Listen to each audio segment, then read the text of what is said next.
नमस्कार मंडळी, लक्ष्मीच्या पावलांनी या मालिकेच्या आजच्या भागात आज आपण बघणार आहोत। तर मित्रांनो, आजच्या भागात होतं असं की आता मंगळागौरीचे खेळ सुरू असतात। सर्व बायका खेळ एन्जॉय करत असतात, परंतु आपल्या सरोजला मात्र कलाला त्रास द्यायचा असतो। सरोज आणि कला जेव्हा लाट्याबाई लाट्या हा मंगळागौरीचा खेळ खेळत असतात, तेव्हा सरोज आता मुद्दाम कलाच्या हातावर लाटणं मारते। त्यामुळे कलाचा हात आता दुखायला लागतो आणि ती सरोजकडे बघू लागते। सरोज तिला बोलून दाखवते की आता तुला मी असं वटणीवर आणते ना की तुझे आयुष्यभर हे खेळ लक्षात राहतील। सरोज तिच्या मनातला जो काही राग आहे तो सगळा मंगळागौरीच्या खेळामध्ये काढत असते। बिचारी कला, तिला तर कळतच नसतं की नक्की माझी चूक तरी काय आहे आणि का या सरोज मॅडमला माझा इतका राग येतो, एवढा का माझा तिरस्कार करतात। मी तर यांच्याशी चांगली बोलते, चांगली वागते, तरी सुद्धा माझ्यासोबत असं का होतं आणि ह्या सरोज मॅडम मलाच का नेहमी टार्गेट करतात। खऱ्या अर्थाने सरोजने नैनाला टार्गेट करायला हवं, कारण नैनामुळे हा सगळा प्रकार झालेला आहे। नैनामुळे अद्वैत आणि कलाचं लग्न झालं, नैनामुळे चांदेकरांची बदनामी सुद्धा झाली आणि ज्या काही गोष्टी झाल्या त्या सगळ्या नैनामुळे झाल्या, राहुलमुळे झाल्या। परंतु आपली सरोज मॅडम मात्र त्या दोघांनाही टार्गेट न करायचं सोडून ती आपल्या कलालाच टार्गेट करत असते। परंतु जेव्हा कला आणि अद्वैत एकत्र येतील ना, तेव्हा मात्र ह्या सरोजचा मात चांगलाच उतरणार आहे। रोहिणीला मात्र कलाची आणि सरोजची मंगळागौर कम आणि भांडणं जास्त बघायला खूप मजा येत असते। अक्षरशः सरोज एका अर्थाने कलाला मारतच असते, कलाला फिजिकली हर्ट करत असते। तेव्हा रोहिणी मनात म्हणत असते की अरे बापरे, अशी मंगळागौर तर मी कधी बघितलीच नव्हती आतापर्यंत। कलामध्ये आणि सरोज वहिनीमध्ये काय खेळ रंगलाय आज। कला, खरे आज काही तुमचं खरं नाही वाटतं, कारण सरोज चांदेकर आज तुम्हाला खूपच भारी पडणार आहे। लाट्याबाई लाट्या आता हा खेळ संपलेला असतो, तर रोहिणी मात्र काही खेळ खेळत नसते। त्यामुळे बायका रोहिणीला म्हणत असतात की हो आत्याबाई, तुम्ही सुद्धा या ना खेळ खेळायला। तेव्हा रोहिणी म्हणते की मी नको नको नको। बायका म्हणतात की नाही हो आत्याबाई, तुम्ही असं बाहेर बसून कसं काय चालेल, चला तुम्ही पण आमच्यासोबत खेळ खेळा बरं, आपण आता सर्वजण झिम्मा खेळूयात, चला बरं। मग रोहिणी आता बायकाने एवढा फोर्स केल्यावर हो म्हणते। रजनी संगीताला म्हणते की चला तुम्ही पण खेळा झिम्मा। तेव्हा संगीता म्हणते की नाही नाही मी नको। रजनी म्हणते की अहो का बरं, चला ना तुम्ही पण आमच्या सोबत। तेव्हा संगीता म्हणते की नाही मी नको, नाही तुम्ही एक काम करा, तुम्ही काजलला घ्या। तर काजल असं तोंड वाकडं करते आणि म्हणत असते की आई अगं मी कशाला आता इथे। तेव्हा संगीता म्हणते की जा ग तू पण खेळ झिम्मा। आता काजलला काही ह्या सगळ्या गोष्टीमध्ये इंटरेस्ट नसतो, झिम्मा फुगडी हे बायकांचे खेळ काही तिला आवडत नसतात। त्यामुळे आता तोंड वाकडं करत का होईना आता झिम्मा खेळायला ती जाते आणि मूळ म्हणजे रजनी सोबत खेळत असते। आता झिम्मा चालू असतो, मस्तपैकी सगळ्या बायका झिम्मा खेळत असतात। सगळ्या सासू सुनांची सुद्धा जोडी येणार असते आणि मेन म्हणजे फ्युचर सासू सून होणारी रजनी आणि काजल सुद्धा खेळत असतात। सर्वजण फार एन्जॉय करत असतात। आता सरोज मात्र तिथेही कलाला मारण्याचा चान्स काही सोडत नसते। झिम्मा खेळताना जेव्हा हातावर टाळी द्यायची असते, तेव्हा सरोज आता मुद्दाम कलाच्या हातावर टाळी देत असते। कलाला हे सगळं समजत असतं की माझ्यासोबत जे काही होते ते फार जाणून बुजून केलं जाते, परंतु बायका असतात आणि घराची इज्जत वाचवण्यासाठी कला बिचारी ते सहन करत असते। काजलची आणि रजनीची झिम्मा सुद्धा रंगलेली असते। त्याच वेळी रजनीचा थोडासा धक्का काजलला लागतो, तर काजलला ती विचारते की काय ग बेटा, तुला लागलं का। तेव्हा काजल म्हणते की नाही मॅडम मला नाही लागलं, परंतु तुम्हाला काही लागलं का। तेव्हा रजनी म्हणते की नाही नाही मलाही नाही लागलं। रजनी एवढ्या मोठ्या मनाची असते की ती काजलला सॉरी म्हणते, कारण काजलला तिच्याकडनं धक्का लागलेला असतो। परंतु आपल्या सरोज मॅडम तर कलाला जाणून बुजून धक्के देत असतात आणि जाणून बुजून तिला फिजिकली हर्ट करत असतात। मित्रांनो, तुम्ही व्हिडिओ तर बघता परंतु आपल्या व्हिडिओला लाईक करत नाही। प्लीज व्हिडिओला लाईक करा, कारण तुमचा एक लाईक माझ्यासाठी खरंच खूप महत्त्वाचा आहे। संगीता मात्र अतिशय कौतुकाने बघत असते। संगीताला कळत नसतं की नक्की काय प्रॉब्लेम चाललाय ह्या सरोजमध्ये आणि कलामध्ये। तिला तर हेच वाटत असतं की किती दोघी जणी छान खेळताय। त्यानंतर झिम्मा हा खेळ आता संपलेला असतो।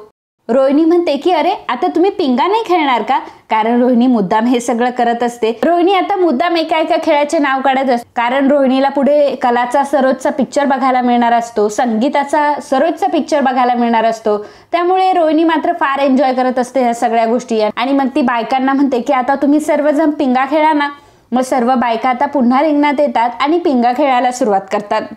आता हा पिंगा जो आहे तो सरोजमध्ये आणि संगीतामध्ये रमलेला असतो। सरोज आणि संगीता एकमेकांना पिंगा घालत असतात।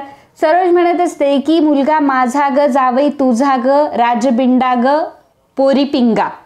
आपली संगीता सुद्धा कमी नसते, कारण सरोजला अद्वैतचं कौतुक असतं आणि संगीताला कलाचं कौतुक असतं. त्यामुळे संगीता सुद्धा कौतुकाने आता सरोजला सांगते की लेक माझी ग सून तुझी ग आहे गुणी ग पोरी पिंगा. मग सरोज आता संगीताला पिंगा घालते की सरोज संगीताला म्हणते की लेक माझा ग जावई तुझा ग आहे कर्तबगार पोरी पिंगा. संगीता सुद्धा सरोजला म्हणते की लेक माझी ग सून तुझी ग आहे तोडीस तोड पिंगा. मग सरोज संगीताला आता म्हणते की लेक माझा ग जावई तुझा ग आहे सुजान पोरी पिंगा. आपली संगीता सुद्धा कलाची बाजू घेऊन बोलते की लेक माझी ग सून तुझी ग आहे शालीन पोरी पिंगा. मग आता लेक माझा ग जावई तुझा ग आहे बिझनेसमॅन पोरी पिंगा. आता सरोजने मुद्दाम हा पिंगा घातलेला असतो, कारण बिझनेसमॅन म्हटल्यावर अद्वैतचं एक वर्चस्व असतं जे की कलाकडे नाहीये. त्यामुळे आता संगीता गप्प बसते की काय असं सरोजला वाटतं, परंतु आपली संगीता काही कमी नसते. संगीता आता सरोजला म्हणते की लेक माझी ग सून तुझी ग आहे डिझायनर पोरी पिंगा. आणि मग सरोजच्या तोंडात आता चांगलीच बसलेली असते. लेक माझा ग जावई तुझा ग आहे धनाढ्य पोरी पिंगा. संगीताने असा पिंगा घातलेला असतो, सरोजने आता असा पिंगा घातलेला असतो. त्यामुळे संगीता जरा गडबडते आणि आता काय उत्तर द्यावं सरोजला ती विचार करत असते. थोडा वेळ थांबते आणि मग तिला एक भन्नाट सुचतं. मग ती सरोजला म्हणते लेक माझी ग सून तुझी ग खुद्द लक्ष्मी ग पोरी पिंगा. सरोजच्या नजरेमध्ये तिचा मुलगा जर धनाढ्य असेल ना, तर आपल्या संगीताच्या नजरेमध्ये तिची मुलगी लक्ष्मी आहे.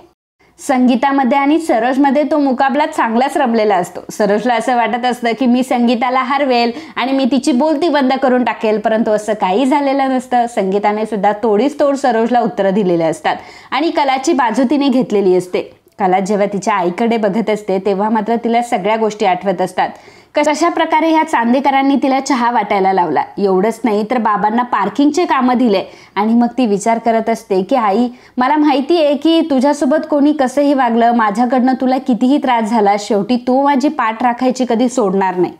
आई मला माहिती आहे की या घरामध्ये तुझा किती अपमान झालाय, तरी सुद्धा स्वतःच्या मुलीची बाजू मात्र तू काही सोडत नाही, तिची पाठ मात्र काही सोडत नाही.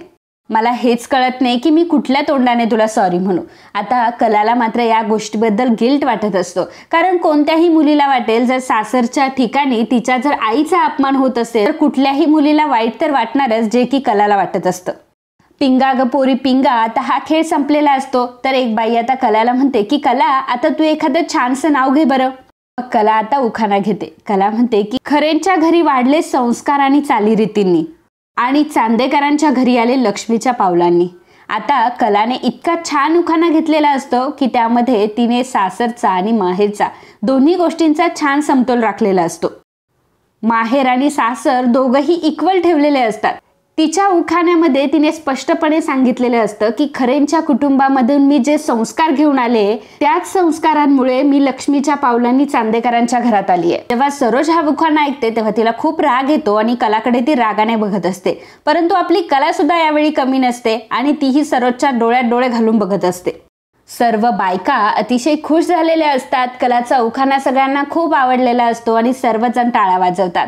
संगीताला मात्र कलावर खूप प्राऊड फील होत असतं, कारण एवढ्या बायकांसमोर एवढ्या चांदेकरांसमोर कलाने तिच्या माहेरची बाजू काही सोडलेली नसते. त्यामुळे काजलला आणि संगीताला खूप छान वाटलेलं असतं.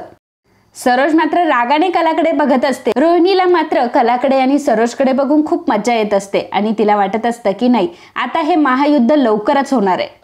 इकडे कला आणि अद्वैत दोघंही त्यांच्या रूममध्ये असतात. कला मात्र झोपलेली असते, कारण मंगळागौरीचे खेळ खेळून बिचारी दमलेली असते. तर अद्वैत त्याचं ऑफिसचं काम करत असतो आणि रेकॉर्ड मेंटेन करण्यासाठी त्याला काही फाईल्स हव्या असतात. आता तो रूममध्ये एक नजर मारतो की फाईल नक्की कुठे ठेवल्यात आणि खुर्चीवर फाईल ठेवलेल्या असतात, परंतु आपला अद्वैत बसलेला असतो बेडवरती आणि फाईल्स असतात खुर्चीवर. त्यामुळे खुर्चीपर्यंत जाण्याचा त्याला खूप कंटाळा आलेला असतो. त्यामुळे एवढ्याशा कामासाठी बिचारी जी कला झोपलेली असते तिला तो आवाज देत असतो. कलाला तो म्हणत असतो की ए उठ ना आळशी. आता जी खुर्ची असते ते नेमकी कला जिथे झोपलेली असते तिथेच असते. अद्वैतला मात्र कंटाळा आलेला असतो की बेडवरून उठायचं, मग त्या खुर्चीपर्यंत जायचं, मग ती फाईल घ्यायची, हे त्याला फार कंटाळवाणं वाटत असतं. त्यामुळे कलाला पुन्हा पुन्हा तो उठवत असतो आणि म्हणत असतो की खरे उठ ना, परंतु कला झोपलेली असते. आता अद्वैत स्वतःच्या हाताने ती फाईल घेण्याचा प्रयत्न करत असतो. त्यातही त्याचा कंटाळा इतका की बेडवरून तो हात लांबवण्याचा प्रयत्न करत असतो खुर्चीपर्यंत, परंतु त्याला उठवत काही नसतं. मग कलाच्या अंगावरनं तो खुर्चीपर्यंत हात लांबवत असतो आणि त्यावेळी त्याचा पाय सटकतो. तो पडणारच असतो परंतु स्वतःला सावरून घेतो आणि म्हणतो की बापरे, आता तर मी पडलोच असतं हिच्या अंगावरती. आणि म्हणत असतो की जर आता मी पडलो असतो ना तर उठली असती आणि डोक्याला कटकट करून ठेवली असती, रात्रभर मला झोप आली नसती. अद्वैत विचार करतो की चल तोपर्यंत मी मेलचे रेकॉर्ड तरी मेंटेन करतो आणि मग तो पुन्हा त्याच्या कामाला बसतो. तर लॅपटॉपची बॅटरी डाऊन झालेली असते, त्यामुळे लॅपटॉपचं चार्जर तो इकडे तिकडे बघू लागतो. तर लॅपटॉपचं चार्जर सुद्धा त्या खुर्चीवर फाईलच्या वरतीच ठेवलेलं असतं, जी खुर्ची कलाच्या बाजूला असते. अद्वैत विचार करतो की ची यार, चार्जर पण तिथंच आहे. माझ्याकडे आता इतका वेळ होता, सगळ्या ईमेल्सला मी आता रिप्लाय करून टाकला असता. आता तर चार्जर पण तिच्या तिकडे, ती खुर्ची सुद्धा तिच्याच जवळ आहे. नुसती छळायला आली आहे ही मुलगी मला, अति आगाऊ कुठली. आणि नंतर मग अद्वैत विचार करतो की नाही, आता हिच्याशी नीट वागायचंय ना मला हिच्याशी. आता म्हणजे हिच्याशी नीट वागतोय असं मला दाखवायचंय ना सगळ्यांना. एवढी मोठी गोष्ट कशी काय विसरू शकतो मी. आता हिला न उठवता कसा काय बरं चार्जर घेऊ. अद्वैत पुन्हा एकदा प्रयत्न करून बघतो. बेडवरूनच हात लांबवण्याचा प्रयत्न करत असतो आणि चार्जर घेण्याचा प्रयत्न करत असतो, परंतु चार्जरपर्यंत काय त्याचे हात पोचत नसतात. आणि तो म्हणत असतो की आता कसा मी हा चार्जर घेऊ. एवढे मंगळागौरीचे खेळ खेळायची काय गरज होती, एवढं दमून झोपलीये.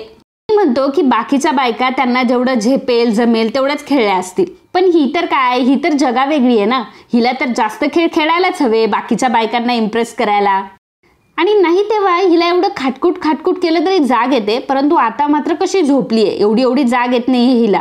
आता मी आजूबाजूला इतका वावरतोय, इतकं बोलतोय, तरी सुद्धा हिला ऐकायला येत नाही. आता कसं येणार अद्वैत तिला ऐकायला, कारण तू मनातल्या मनात बोलतोयस. म्हणजे आता तू मनातल्या मनात बोलायचं आणि कलाने ऐकून ते उठायचं, असं कसं होईल अद्वैत. तर इकडे संगीता सकाळी सकाळी आता कपडे सुकायला टाकत असते, परंतु तेव्हा सुद्धा तिच्या मनात कलाचाच विचार असतो. ती विचार करत असते की मला लवकरात लवकर कलेशी बोलायला हवं, कारण तिच्या सासरी नक्की काय चाललंय, काय घडतंय मला हे समजायला हवं. आणि जोपर्यंत मी तिच्याशी बोलत नाही तोपर्यंत मला तरी काही चैन पडणार नाही. एक काम करते, तिला कॉलच करून बघते. तर संगीता आता फोन करत असते कलाला, तरी कला झोपलेलीच असते. कला अजून उठलेली काही नसते, कारण ती फार दमलेली असते. त्यावेळी अद्वैत बघतो की कोणाचा फोन आलाय, त्यामुळे अद्वैत आता डोकतो. तर फोनवर आई दिसत असतं, म्हणजेच कलाच्या आईचा फोन आलेला असतो हे अद्वैतला समजलेलं असतं. परंतु तरी सुद्धा कला काही उठत नसते. संगीताचा एकदा फोन न उचलल्यामुळे संगीता पुन्हा एकदा कलाला कॉल करते, परंतु तरी सुद्धा कलाने अजून फोन घेतलेला नसतो. कला अजून झोपलेलीच असते, तिला ती फोनची रिंगही ऐकू येत नसते. अद्वैत म्हणत असतो की अशी कशी ही, एवढ्या जवळ हिच्या फोन ठेवलाय तरी फोनची रिंग सुद्धा हिला ऐकायला येत नाही. अशी कशी झोपली एवढी गाढ, बेशुद्ध तर पडली नसेल ना. आणि कलाला तो म्हणत असतो, असं करत असतो कलाला तो, म्हणजे जसं कुत्र्याला आपण हकलतो ना तसं काहीतरी करत असतो. कला तर काही उठायचं नाव घेत नसते, कला आपली मस्त गाढ झोपलेली असते. आता अद्वैत टाळ्या वाजवून कलाला उठवण्याचा प्रयत्न करत असतो आणि म्हणत असतो की अगं तुझ्या आईचा फोन वाजतोय, आता तरी उठ. काय करू मी आता, हिला कसं उठवू. अद्वैत नवीन ट्रिक शोधत असतो की आता ह्या खरेला उठवायचं तर उठवायचं कसं. त्याचवेळी त्याला एक ग्लास दिसतो आणि ग्लासामध्ये पाणीच नसतं, ग्लास रिकामा असतो. आणि म्हणत असतो की जर आता हा ग्लास पाण्याने भरला असता ना तर मी मस्तपैकी हिच्या तोंडावर मारला असता आणि हिला उठवलं असतं. मग अद्वैतने आता कलाला उठवण्याचा एक प्लॅन केलेला असतो. तो काय करतो की आता तो काचेचा ग्लास मुद्दाम खाली जोरात आपटतो, त्याच्यामुळे काचेच्या ग्लासचा आवाज होतो आणि कला उठते. आणि कला म्हणते की काय झालं. तेव्हा अद्वैत म्हणतो की नाही सॉरी, अगं ते काय होतं ना, मी लॅपटॉपवर जरा काम करत होतो आणि चुकून माझ्या ग्लासला धक्का लागला आणि ग्लास खाली पडला. कला म्हणते की इट्स ओके. तर आता अद्वैतला हे सगळं करणं भाग असतं, कारण आदल्या दिवशीच त्याने कलाला प्रॉमिस केलेलं असतं तिला हर्ट करणार नाही, तो तिच्याशी प्रेमाने वागेल, प्रेमाने बोलेल. खरं तर अद्वैतला हे कधीच जमणार नसतं, परंतु आबांसाठी त्याला हे सगळं करायचं असतं. काही करून त्याला खरेशी नीटच बोलायचं असतं, अजिबात त्याचा आवाज वाढवायचा नसतो. त्यामुळे कलाशी अत्यंत प्रेमाने तो व्यवहार करत असतो. तर कला अद्वैतला विचारते की किती वाजलेत. तेव्हा अद्वैत म्हणतो की 7:30 वाजलेत. तर कला आता खाडकन जागी होते आणि म्हणते की बापरे 7:30 वाजलेत. आता अद्वैत तिला खोटं म्हणत असतो. अद्वैत तिला म्हणत असतो, अगं काय आहे ना, तू मंगळागौरीचे एवढे खेळ खेळलीस, खूप दमली होतीस अगं तू, आणि खूप गाढ झोपली होती, म्हणजे मलाही तुला उठवावंसं नाही वाटलं. काय करणार, नेमका ग्लासला धक्का लागला आणि तुझी झोपमोड झाली, त्याचं मला जास्त वाईट वाटतंय ग. एक्स्ट्रीमली सॉरी हा. अद्वैत हे सगळं बोलत असताना कला मात्र अद्वैतकडेच बघत असते आणि म्हणते की हा काय चमत्कार नवीन. आणि ती अद्वैतला विचारते की नक्की तुला काही झालंय का, म्हणजे तू असा का वागतोय माझ्याशी. अद्वैत म्हणतो की मला तर काहीच झालं नाही, मी तर अतिशय नॉर्मल वागतोय. कला म्हणते की असं कसं, मला माहिती आहे ना की तू नॉर्मल कधी बोलतही नाही आणि नॉर्मल कधी वागतही नाही, मग आज अचानक तुझ्यात एवढा चेंज कुठून आलाय?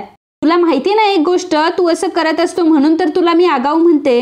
अद्वैत मनात खूप चिडलेला असतो आणि म्हणत असतो की काहीही करा पण ह्या मुलीचा आगाऊपणा काही कमी होणार नाही. परंतु अद्वैत मात्र त्याच्या रागावर कंट्रोल करत असतो आणि कलाला तो म्हणतो की हरकत नाही, काही प्रॉब्लेम नाही, तुझा गैरसमज होऊ शकतो. काय आहे ना, मी लॅपटॉपवर काम करत होतो त्यामुळे मला माझा चार्जर हवा होता, प्लीज मला तेवढा चार्जर देशील का? आता कला तो चार्जर घेते आणि अद्वैतकडे फेकते. अद्वैत म्हणतो की ठीक आहे चालेल, आता तेवढी फाईल पण देशील का, कारण मला ती फाईल पण हवी होती. मग कला आता ती खुर्चीवरची फाईल सुद्धा अद्वैतकडे देते. कला मात्र अद्वैतकडे बघत असते आणि विचार करत असते की एवढा चेंज आणि तोही बोलण्यामध्ये एवढा सायलेंटपणा, बोलण्यामध्ये एवढा समंजसपणा ह्या अद्वैतमध्ये कुठून आला? आता कला त्याचाच विचार करत असते. अद्वैत त्याचं काम करत असतो. कलाचं लक्ष आता फोनकडे जातं आणि तिला कळतं की आईचे तिला 3 मिस कॉल आलेत. मग लगेचच ती संगीताला रिटर्न कॉल करते. संगीता कॉल उचलते. कला तिला विचारते की काय झालंय, सगळं काही ठीक आहे ना तिकडे, कारण तू एवढ्या सकाळी सकाळी कॉल केलास? गीता म्हणते की हो ग, इकडे सगळं ठीक आहे, परंतु तुमच्या घरी सगळं काही ठीक आहे ना? म्हणजे तुमच्या इथे काही वाद वगैरे नाही झाले ना आम्ही गेल्यानंतर? कला संगीताला म्हणते की नाही आई, काही झालं नाहीये, तू शांत हो बरं आधी, आणि मी आत्ताच उठले आणि म्हणूनच मी तुझा फोन नाही घेऊ शकले, परंतु तू माझी काळजी करू नकोस आणि अजिबात टेन्शन घेऊ नकोस. संगीता म्हणते की अंबाबाईच पावली म्हणायची. बरं मला सांग, आबाजी कसे, त्यांची तब्येत कशी आहे? कला म्हणते की आबांची तब्येतीला काय झालं, आबांची तब्येत तर ठीकच आहे, आणि त्यांना काय झालंय? कारण कलाला काही माहीतच नसतं की आबांसोबत एवढं मोठं होऊन गेलंय. जेव्हा ती वरती रूममध्ये गेली होती तेव्हा घरी डॉक्टर आले होते, आबांना चेक केलं होतं, आबांना चक्कर आली होती. या सगळ्या गोष्टी कलाला माहीत नसतात, कारण कला त्यावेळी तिच्या खोलीमध्ये असते आणि हा सगळा प्रकार खाली झालेला असतो. त्यामुळे कला संगीताला म्हणत असते की आबांना तर काहीच झालं नाहीये. मग संगीता कलाला म्हणते की अगं तुला माहीत नाही का? कला म्हणते की नाही, मला नाही काय माहिती, काय झालंय? तेव्हा संगीता तिला सांगू लागते की अगं काल तू जेव्हा रागारागात उठून तुझ्या खोलीमध्ये गेली होतीस ना, तेव्हा आबाजींना चक्कर आली होती आणि त्यांचं ब्लड प्रेशर हाय झालं होतं. डॉक्टरांना सुद्धा बोलवलं गेलं होतं, यातलं तुला काहीच माहित नाही? आता हे सगळं ऐकून कलाला तर धक्काच बसलेला असतो आणि कला म्हणते की काय आई, अगं काय बोलतीयस तू, काय सांगतेयस? मला तर याच्याबद्दल काहीच माहित नव्हतं आणि नंतर मला कोणी काही सांगितलं सुद्धा नाही, असं अद्वैतकडे बघून ती म्हणत असते. आता अद्वैत त्याच्या कामामध्ये असतो, त्याला काय माहिती की संगीताचं आणि कलाचं काय बोलणं सुरू आहे. कला संगीताला म्हणते की बरं आई, मी बघते काय आहे ते आणि मी तुला नंतर फोन करते, बरं आता ठेवते मी फोन. तेव्हा संगीता म्हणते की हो, पण कला एक गोष्ट माझी ऐक. हे बघ, आबाजींना किती मोठा मान आहे कोल्हापुरामध्ये, सर्वजण त्यांचा किती आदर करतात, सर्वजण त्यांच्याकडे किती सन्मानाने बघतात आणि त्यांचा सुद्धा आपल्या कुटुंबावर खूप जीव आहे. ते आपल्या कुटुंबाचा आदर करतात, सन्मान करतात, घरातल्या प्रत्येकावर त्यांचं प्रेम आहे. त्यामुळे त्या घरात काहीही चुकीचं घडलं ना तर आबाजींना मात्र त्याचा फार त्रास होतो ग, आणि त्यावरून मला जाणवलं ग की तू असं निघून गेली आणि त्यांना खूप त्रास झाला असेल ग या सगळ्या गोष्टींचा. कला म्हणते की हो आई, मला जाणवते हे सगळं. संगीता म्हणते की हे बघ, मला माहिती आहे, मला तुझंही म्हणणं पटतंय की जे काही झालं ते तिथं चुकीचंच झालं, परंतु तू असं तडकाफडकी निघून नव्हतं जायला पाहिजे. बघ बरं, तुझ्या या विचारांमुळे आबाजींना त्रास झाला की नाही? हे बघ बाळा, यापुढे कधीही असं अविचारपणे वागू नकोस, कारण तुझ्या वागण्याचा कोणाला तरी त्रासही होऊ शकतो, याचा पहिल्यांदा विचार कर. बघ, तुला जे काही करायचं असेल, जे काही तुझ्या मनात येईल, त्याच्या आधी तू आबाजींचा चेहरा डोळ्यासमोर आण. तू आबाजींना डोळ्यासमोर घे, त्यांचा तू विचार कर. पहिल्यांदा तू त्यांचं मन राख आणि करशील ना तू माझ्यासाठी एवढं? कलाला सुद्धा आता तिची चूक थोडी समजलेली असते आणि ती संगीताला म्हणते की ठीक आहे आई, मी इथून पुढे काळजी घेईल आणि मी असं कधीही वागणार नाही. संगीता म्हणते की बरं आता तू त्यांच्याकडे जा, त्यांच्या तब्येतीची काळजी कर, चौकशी कर आणि काय आहे त्यांच्या तब्येतीची हालचाल मलाही सांग, कारण मला सुद्धा त्यांच्या तब्येतीचं फार टेन्शन आलंय ग. तेव्हा कला म्हणते की हो आई, मी तुला कळवते, मी त्यांना विचारते आणि आता मी फोन ठेवते कारण उठायला खूप उशीर झाला मला.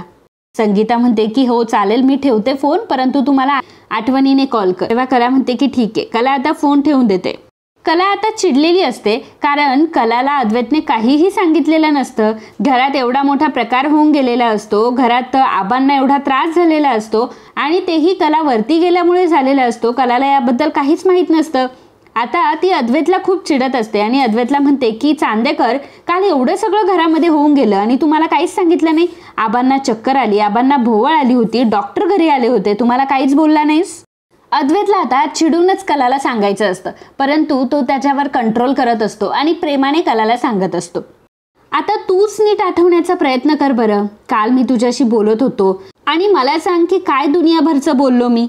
म्हणजे मी तुझ्याशी बोलण्याचा प्रयत्न करत होतो, तुला सांगण्याचा प्रयत्न करत होतो, परंतु मी जे काही बोलेल त्याला मात्र तू शस्त्र घेऊन कापायलाच सुरुवात करत होती. पण एनिवे जाऊ देत, तुला काल सांगून तसाही काही उपयोग झाला नसता, कारण काल सांगण्याची तुझी मनस्थितीच नव्हती. मला आता विचार करते की बापरे, हा अद्वैत चांदेकरच आहे ना, म्हणजे हा माझ्या मनस्थितीचा कधीपासून विचार करायला लागला एवढा. मग ती अद्वैतला म्हणते की तू माझ्या मनस्थितीचा केव्हापासून एवढा विचार करतोस. तर अद्वैत मात्र आता एका जेंटलमॅन सारखा तिला म्हणत असतो की सॉरी, माझंच चुकलं. खरं तर ना मीच तुला सांगायला हवं होतं, पण काळजी करू नकोस तू आता, आणि आता आबा एकदम ठीक आहेत, हां तू काळजी करू नकोस, असं अद्वैत एकदम शांतपणे कलाला म्हणत असतो. कला मात्र बघत असते अद्वैतकडे, चक्रावलेली असते आणि म्हणत असते की बापरे, याला काय झालंय अचानक, हा अचानक एवढा कसा काय असा वागायला लागला आणि एवढं याची समीकरणं कशी काय बदलली, याला नक्की काय झालंय आणि अचानक हा सॉरी सॉरी काय म्हणायला लागलाय मला. बरं अद्वैत, मला उठायला खूप उशीर झालाय, खाली ब्रेकफास्टचं कोणी काय बघितलंय की नाही माहीत नाही, कारण रजनी मॅडम सुद्धा आज दमल्या असतील. मी पटकन आता फ्रेश होऊन खाली जाते आणि हे गादी वगैरे आहे ना, रूम वगैरे मी नंतर आवरते. आता अद्वैत त्याच्यावर काही उत्तर देत नाही. कला आता फ्रेश व्हायला निघून गेलेली असते. मग आता कला निघून गेल्यानंतर अद्वैतचा राग आता बाहेर येत असतो. अद्वैत म्हणतो की वाह, काय माज आहे, म्हणजे मी हा म्हटलोय का नाही म्हटलोय का ह्याचं हिला काहीच घेणं देणं नाही, म्हणजे मला नक्की काय म्हणायचंय हे सुद्धा माझं ऐकून घेतलं नाही आणि डायरेक्टली निघून गेली. नाही, म्हणजे हिचं काम अर्धवट राहिलंय हे हिला कळतंय आणि माझं काम सकाळपासून बिघडलंय याचं हिला काही कळत नाही का. आणि मग पुन्हा आता स्वतःच्या मनाला समजू लागतो की नॉर्मल राहा अद्वैत चांदेकर, तू नॉर्मल राहा, हिच्याशी तुला आता नॉर्मल वागायचंय, चांगलं वागायचंय, लक्षात ठेव अद्वैत चांदेकर, अजिबात विसरू नकोस हा, असं अद्वैत स्वतःला सांगत असतो. तर आता कला थोड्याच वेळात अंघोळ वगैरे करून आलेली असते, फ्रेश होऊन आलेली असते आणि आरशामध्ये ती बघत असते आणि अद्वैतला सांगत असते की अद्वैत, मी तुला पुन्हा एकदा सांगते की हे बघ, मला आज उठायला खूप उशीर झालाय, मला खाली ब्रेकफास्टचं सुद्धा बघावं लागेल, त्यामुळे मी काम करते, मी आता जे रूममधलं वगैरे सगळं काही आहे ना ते मी नंतरच आवरेल. अद्वैत मात्र काही म्हणत नसतो. अद्वैत स्माईल करत असतो कलाला. कला म्हणते की हे बघ चांदेकर, तू परत मला बोलशील आणि माझ्या भोवती कटकट करत बसशील की रूममध्ये एवढा पसारा घालून कुठे गेलीस म्हणून, त्यामुळे मी तुला सांगते की मी नंतर आवरणार आहे, ओके. अद्वैत मात्र काहीही बोलत नसतो आणि कलाकडे बघून स्माईल करत असतो. बरं ती स्माईल पण इतकी फनी असते ना की बस रे बस. आता कलाला मोठा प्रश्न पडतो की बापरे, मी रूम आवरायचं नाही बोलले, रूममध्ये पसारा असताना हा अद्वैत चांदेकर कसा काय एवढा शांत बसू शकतो. आणि मग स्वतःशीच मनात म्हणत असते की बापरे, आज मला उठायला उशीर झाला, मग काय सूर्याने उगवण्याची दिशाच बदलवली की काय आज हा एवढा विचित्र का वागतोय, म्हणजे नेहमी वागतो ते विचित्रच असतं, परंतु आज हा एवढा नॉर्मल वागतोय ते मला जास्त विचित्र वाटायला लागलंय. नाही म्हणजे हा माझ्याशी वाद घालतच नाहीये हे बघून मला जास्त विचित्र वाटायला लागलंय. जाऊ देत, असं ती जरा थोडं मोठ्याने म्हणते. तर अद्वैत म्हणतो की काय जाऊ देत. कला म्हणते की नाही मी तुला नाही काय म्हणते, माझ्या मनात चाललं होतं आणि त्यासाठी मी जाऊ देत म्हटले, तुला नाही म्हटले जाऊ देत. कला आता तिथून निघून गेलेली असते. तर अद्वैत सुरू होतो. अद्वैत म्हणतो की नाही, खोली माझी आणि पसारा हिचा. हिला चांगलंच माहितीये की मला पसारे अजिबात आवडत नाही, मला घाण अजिबात आवडत नाही, मला नेहमी नीटनेटकं स्वच्छ आणि सगळं जिथल्या तिथे आवडतं, मला सगळ्या गोष्टी अगदी परफेक्ट लागत असतात, हिला कसं कळत नाही या सगळं. मग अद्वैत विचार करतो की अरे चा, हीच तर संधी आहे माझ्याकडं आणि ही एवढी मोठी गोष्ट कशी काय विसरलो बरं मी. आता अद्वैत बेडच्या खाली उतरतो आणि कलाच्या अंथरुणाची चक्क तो आता घडी घालत असतो. कलाची चादर त्याने छान अशी फोल्ड करून ठेवलेली असते. चादर आतमध्ये टाकून, उशी आतमध्ये टाकून मस्तपैकी गादी फोल्ड करून ठेवलेली असते. नेहमीच्या जागेवर गादी जिथे असते तिथे गादी ठेवून दिलेली असते आणि विचार करत असतो की आयुष्यात पहिल्यांदा मला कोणाची तरी गादी आज फोल्ड करावी लागते. कला आता घाईघाईने फ्रेश होऊन खाली आलेली असते. तर तोपर्यंत नाश्ता वगैरे सगळं झालेलं असतं. कला रजनीला म्हणते की सॉरी रजनी मॅडम, मला उठायला जरा उशीर झाला, त्यामुळे सगळं काही तुम्हा दोघींनाच करावं लागलं, मला कधी डोळा लागला ना काही कळलंच नाही. तर रजनी म्हणते की अगं असू देत कला, होतं कधी कधी असं, काल तू एवढं खेळ खेळलीस, आमच्यापेक्षाही जास्त खेळलीस म्हणून दमली असशील आणि सगळा नाश्ता झालाय, काही काळजी करू नकोस. अरे तू बस बरं इथे, तू सुद्धा खाऊन घे, हे बघ आमचा पहिला चहा झालाय आणि नाश्त्यानंतर तूही चहा पिऊन घे. रजनी अंजूला सांगते की अंजू कलाला पोहे वाढ बरं. कला म्हणते की नाही नाही रजनी मॅडम, मी नंतर खाते, मी पहिल्यांदा परत तुमच्यासाठी चहा बनवते. आणि हे काय अजून आजोबा नाही आले, आजोबा उठले नाही आहेत का अजून? त्यातच आबा तिथे येतात आणि म्हणतात की हे काय, मी आलो इथे. आबा येऊन बसलेले असतात आणि म्हणत असतात की आता सकाळ झाली म्हटल्यावर कशाला बसून राहायचं, कशाला झोपून राहायचं. आणि मग ते कलाला म्हणतात की बोल आता कशापायी तू माझी आठवण काढत होतीस एवढी. कला आबांना म्हणते की आबा ॲक्च्युली मला तुम्हाला सॉरी म्हणायचंय. काल मी रागाच्या भरात वरती निघून गेले, त्यामुळे तुम्हाला फार त्रास झाला ना. खरं तर मला माहीतच नव्हतं, मला अजिबात या गोष्टीची कल्पनाही नव्हती. आणि काल ज्या काही गोष्टी झाल्या त्यासाठी माझं मन मला खूप खातंय. आजोबा आय एम रिअली सॉरी. मला माहिती आहे की काल माझ्यामुळे तुम्हाला खूप त्रास झाला. तेव्हा सरोज म्हणते की आता सॉरी बोलून काय उपयोग आहे, शेवटी जे व्हायचं होतं ते झालंच, ते काय आपण थांबवू शकलो का? त्यामुळे आधी कुठलीही गोष्ट करताना ना जरा विचार करावा. रागाच्या भरात कुठलीही गोष्ट केली तर ती अविचारानेच होत असते आणि ती चुकीची सुद्धा होत असते. सरोज कलाला सांगत असते, जणू काही सरोजकडे खूप अक्कल आहे. सरोज कलाला ह्या सगळ्या गोष्टी बोलत असते. आता सरोज कलाला एवढं तत्वज्ञान सांगत असते, तेच तत्वज्ञान जर स्वतःने अंगीकारलं, स्वतःमध्ये बदल घडून आणले तर ही वेळ जी काल आली होती ती वेळ कधी आलीच नसती. तर मित्रांनो, आजचा हा भाग इथेच संपतोय. पुढील भागात आपल्याला बघायला मिळणार आहे कला तिच्या रूममध्ये आलेली असते आणि बघते तर काय मोठा अचंबा तिला पाहायला भेटतो, तो म्हणजे गादी गुंडाळलेली असते. कला अद्वैतला विचारते गादी कोणी गुंडाळली? अद्वैत म्हणतो की अगं मीच गुंडाळली तुझी गादी. असं आहे ना, काल मंगळागौरीच्या खेळामध्ये तू फार दमली असशील म्हणून म्हटलं की आपणच थोडी मदत करावी. कलाला आता डाऊट येतो आणि ती अद्वैतला विचारते की एक मिनिट, माझ्यासाठी तू हे सगळं का करतोयस? मग अद्वैत विचार करतो की नाही नाही, हिला आता विश्वास पटवून देण्यासाठी मला काहीतरी मोठं करायला हवं. विचार करत असते की बापरे, या चांदेकरला नक्की काय झालंय. नंतर रात्रीच्या वेळी जेव्हा सर्वजण जेवत असतात तेव्हा कला आबांना म्हणते की आबा उद्या राखी पौर्णिमा आहे, त्यामुळे मी जर माझ्या माहेरी गेली तर चालेल का? सरोज लगेच चिडते आणि कलावर ओरडते आणि म्हणते की काय ग, तुम्हाला तर भाऊ पण नाहीये, मग कशाला जायचंय तुला? तेव्हा कलाला फार वाईट वाटतं आणि आता अद्वैत सुद्धा सरोजकडे जरा रागानेच बघत असतो. तर मित्रांनो, आजच्या या भागाबद्दल, आजच्या ह्या रिव्ह्यूबद्दल तुमचं काय मत आहे आम्हाला नक्कीच कळवा. And if you like my video please do subscribe, share and comment. Thank you.